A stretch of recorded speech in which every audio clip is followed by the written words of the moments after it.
Doctor Baba Saheb Ambedkar open university.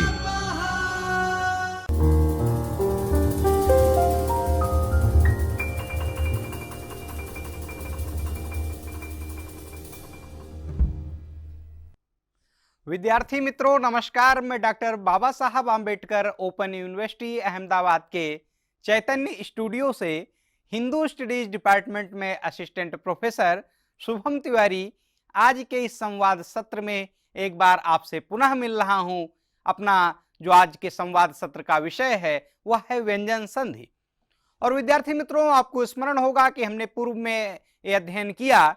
इसके पहले के संवाद सत्रों में हमने, अगर हम स्मरण करें तो माहेश्वर सूत्र का सर्वप्रथम हमने अध्ययन किया।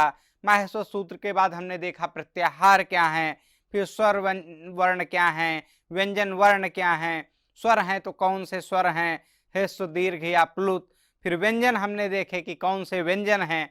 और इसके बाद अपने संवाद सत्र की जो श्रृंखला है इसको हम आगे बढ़ाते हुए और हम आए थे संधि प्रकरण पर, जिसमें हमने जाना था कि स्वर संधियां होती हैं, व्यंजन संधियां होती हैं। तो इसके बाद जब हमने अध्ययन कर लिया कि स्वर संधियां क्या हैं, तो स्वर संधि के अध्ययन के बाद अब हमको ये निश्चित रूप से जानना चाहिए कि व्यंजन संधि कौन सी होती हैं, किन किन संधियों को हम व्यंजन संधि कहते हैं, व्यंजन संधि के नियम क्या हैं, उसके सूत्र क्या है, उसकी परिभाषा और उदाहरण क्या क्या है। तो उसका हम आज इस संवाद सत्र में व्यंजन संधि के बारे में एक अच्छे से अध्ययन करेंगे। हम प्रयास करेंगे कि परसवर्ण व्यंजन संधि और अनुनासिक व्यंजन संधि इनका हम अध्ययन करें। फिर हम अध्ययन करेंगे श्चुत्व और ष्टुत्व और जशत्व आदि जो व्यंजन संधियां हैं इनके बारे में। तो आइए आज की हम अपनी संवाद की श्रृंखला शुरू करते हैं कि व्यंजन हम जानते थे कि जो वो वर्ण जो स्वर वर्णों की सहायता से, बिना स्वर वर्ण के सहयोग से, बिना स्वर वर्ण का प्रयोग किए हुए व्यंजन वर्ण प्रयोग में नहीं आ सकते हैं। जैसे हम लिखते हैं हा लिखते हैं, उसके नीचे जब तक हलंत लगा होता है तब तक वह व्यंजन है। व्यंजन ह में जब आ ये स्वर जुड़ता है तो वह पूर्ण वर्ण बनता है, व्यंजन वर्ण बनता है, उसको बोलते हैं हा। ऐसा तो अब हम देखते हैं कि व्यंजन संधि क्या है। व्यंजन संधि की हम परिभाषा हमको द्रष्टव्य है। हम देख रहे हैं कि इसकी परिभाषा लिखी हुई है व्यंजन संधि की, कि जब किसी व्यंजन वर्ण की किसी व्यंजन वर्ण से संधि अथवा किसी स्वर वर्ण से मेल अथवा संधि होती है, इससे जो परिवर्तन या विकार उत्पन्न होता है उसे व्यंजन संधि कहते हैं। जैसे संधि की परिभाषा में हम अध्ययन करते हैं कि दो वर्णों के परस्पर मेल से उत्पन्न विकार को, विकार शब्द का जो शाब्दिक अर्थ होता है वह होता है परिवर्तन। विकार मतलब उसमें क्या चेंजमेंट आया है, उसमें क्या बदलाव आया है, उसमें क्या परिवर्तन हुआ है, उसमें क्या विकार आया है, तो वह विकार का जो शाब्दिक अर्थ है वह परिवर्तन है। तो व्यंजन संधि की परिभाषा में हमको द्रष्टव्य है कि जब किसी व्यंजन वर्ण की किसी व्यंजन वर्ण से अथवा स्वर वर्ण से, कोई आवश्यक नहीं कि व्यंजन की व्यंजन से ही संधि होगी तभी व्यंजन संधि होगी, व्यंजन वर्ण की किसी स्वर अथवा व्यंजन वर्ण से मेल अथवा मेल मतलब मिलना अथवा संधि होती है, तो इस कारण जो एक परिवर्तन या विकार उत्पन्न होता है उस विकार या परिवर्तन को हम व्यंजन संधि कहते हैं।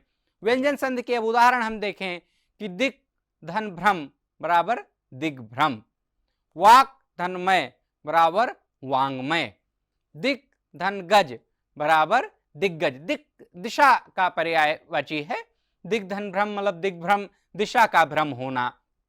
वांगमय, वांगमय साहित्य के अर्थ में प्रयोग होता है, वाक शब्द वाणी के अर्थ में होता है प्रयोग में, दिक् फिर वही दिशा के अर्थ में है। तो दिग् धन गज इस प्रकार जो संधि होकर के बनी, यहाँ पर का को गा हुआ तो वह दिग्गज, ऐसा का वाक धनमय तो वांगमय, यहाँ पर का अंग हुआ, का खा गा घा अंग, ऐसा उसका जो पंचम वर्ण है वो आगे हम अध्ययन करेंगे कि कौन सी व्यंजन संधि है, उसका सूत्र क्या है और संधि की परिभाषा क्या है। इसका हम एक धीरे धीरे अभी अगले अपने संवाद सत्र की श्रृंखला में उसका अध्ययन हम करेंगे। व्यंजन संधि की हमने परिभाषा देखी कि जब किसी व्यंजन वर्ण की किसी व्यंजन वर्ण से संधि अथवा किसी स्वर वर्ण से संधि अथवा मेल होता है, इससे जो विकार उत्पन्न होता है, इससे जो परिवर्तन उत्पन्न होता है, उसे हम व्यंजन संधि कहते हैं। व्यंजन संधि के हम उदाहरणों को देख रहे हैं। फिर पर सवर्ण संधि है। पर सवर्ण संधि है, इसका सूत्र है अनुस्वारस्य यही पर सवर्णा। इसका उदाहरण देखें अगर हम तो अम धन कितः अंकितः ऐसे है, शम धन कल्पः संकल्पः। संकल्प एक होता है जो हम कन्फर्मेशन, एक दृढ़ विचार जो लेते हैं उसको संकल्प, कुछ करने का निश्चय करना, उसको संकल्प बोलते हैं। अब पर सवर्ण संधि की परिभाषा कि यदि अनुस्वार के बाद कोई भी वर्गीय किसी भी वर्ग का, कोई भी वर्गीय मतलब किसी भी वर्ग का, तो कौन कौन से वर्ग हैं, तो 5 वर्ग हैं, क च ट त प। इसका हमने पूर्व में अध्ययन किया है। इसलिए अगर हमें संधि समझना है तो सबसे पहले माहेश्वर सूत्र को समझना होगा। माहेश्वर सूत्र को समझने के साथ ही हमको प्रत्याहार जानना होगा, क्योंकि माहेश्वर सूत्र और प्रत्याहार जब तक हम अच्छे से नहीं समझेंगे तब तक ये संधियां हमें अच्छे से स्मरण में नहीं आ सकेंगी, क्योंकि उन्हीं माहेश्वर सूत्रों के आधार पर, उन्हीं प्रत्याहारों के आधार पर इन संधियों का निर्माण होता है। तो पर सवर्ण संधि की परिभाषा की यदि अनुस्वार के बाद कोई भी वर्गीय यानी कि किसी भी वर्ग का व्यंजन आए तो अनुस्वार के स्थान पर आगे आने वाले वर्ण का उसी वर्ग का पंचम, पंचम बोलते हैं पांचवे को या अंतिम, यहाँ चूंकि 5 ही, एक वर्ग में 5 वर्ण होते हैं, 5 अक्षर होते हैं, तो जो 5वां हुआ हो पंचम वर्ण बोले या उसको अंतिम वर्ण बोले तो वह वर्ण हो जाता है। उदाहरण कुम धन ठितः, ऐसा बना उदाहरण कुंठितः। मुम धन चति मुंचति। मुंडनम, तो यहां पर मुंडनम ऐसा शब्द आया। आगे डा आया तो टाठा डा ढाणा, रामायण में जो ड़ा आता है तो यहाँ अर्ध आधा अड़ा है। ऐसे चा देखें हम तो चा छा जा झाइया ऐसा उच्चारण होता है, तो पंचम वर्ण यहाँ आ गया। तो पर सवर्ण संधि की हमने यहाँ पर परिभाषा देखी, पर सवर्ण संधि का हमने यहाँ पर सूत्र देखा और उसके उदाहरण को हम दृष्टव्य कर रहे हैं। अनुनासिक संधि, इसके बाद यह भी एक प्रकार की व्यंजन संधि है। इसका अनुनासिक संधि का जो सूत्र है वह है यरो अनुनासिके अनुनासिको वा। परिभाषा है कि यदि पूर्व, पूर्व बोलते हैं पहले को, पूर्व यानी कि पहले पद के अंत में यर प्रत्याहार ह वर्ण को छोड़कर कोई भी व्यंजन।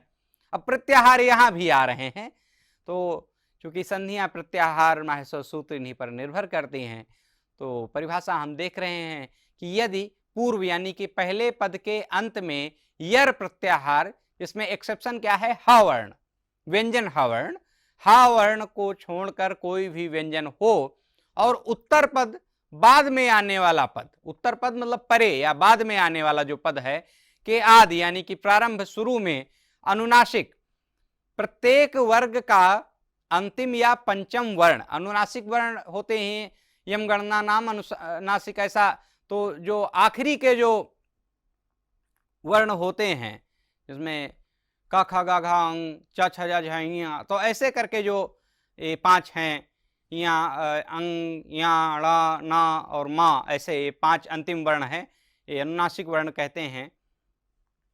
हो तो यर का विकल्प से उसी वर्ग का पंचम, 5वां वर्ण यानी कि अंतिम वर्ण हो जाता है। तो अंतिम वर्ण का ख ग घ अंग, तो यहाँ पर अंग आ रहा है।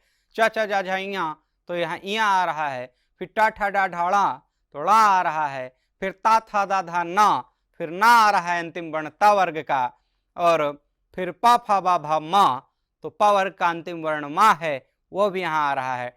टा ठा डा ढाणा, टा वर्ग का अंतिम वर्ण ड़ा है। चा छा जा झा, तो चा वर्ग का जो अंतिम वर्ण है वह इया है।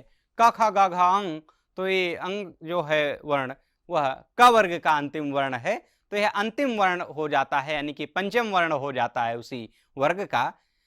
उदाहरण सत धन मति, सतमति, सन्मति, सत धन मति बराबर सन्मति।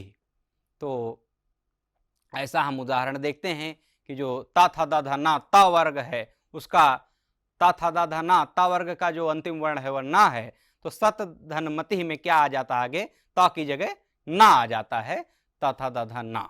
अंतिम वर्ण उसका ना है, पंचम वर्ण। तो हम संधि में जो हमारी परिभाषा कह रही है वही हमारा उदाहरण कह रहा है और वो सूत्र के माध्यम से सिद्ध होता है। अनुनासिक संधि का हमने ये देखा। अनुनासिक संधि के हम अन्य उदाहरण को देखते हैं कि ह वर्ण को छोड़कर कोई भी व्यंजन आए, ह वर्ण को केवल छोड़कर इसके बाद कोई भी व्यंजन आए, फिर उसके बाद में धन, अंग, इया, ड़ा, ना, मा कोई भी वर्ण हो तो उसी वर्ग का पंचम वर्ण हो जाता है। जैसे क वर्ग का जो पंचम या अंतिम वर्ण है वह अंग है, क, फिर च, छ, ज, झ, ञ, च वर्ग का अंतिम वर्ण जो है या है, फिर ट, ठ, ड, ढ, ण, ट वर्ग का जो अंतिम वर्ण है वह ण है, फिर त, थ, द, ध, न, फिर त वर्ग का जो अंतिम वर्ण है वह ना है, फिर प, फ, व, भ, म और प वर्ग का जो अंतिम वर्ण है वह मा है।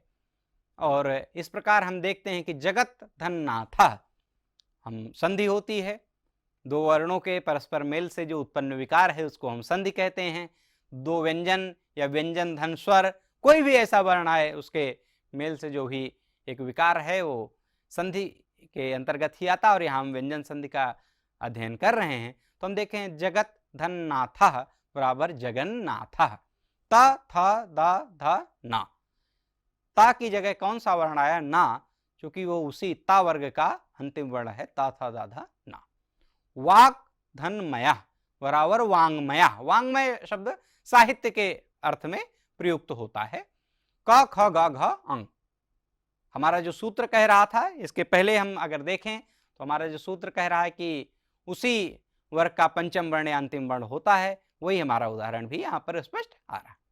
फिर वाक धन नियम वांग नियम, दिग्धन नाथा दिग्नाथा, तद्धन मात्रम तन मात्रम।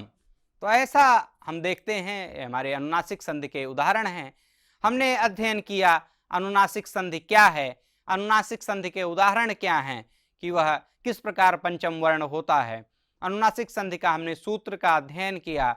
यरो अनुनासिके अनुनासिको वा। परिभाषा हमने देखी अनुनासिक संधि की कि अनुनासिक संधि की परिभाषा क्या है, अनुनासिक संधि का सूत्र क्या है और अनुनासिक संधि के उदाहरण क्या हैं।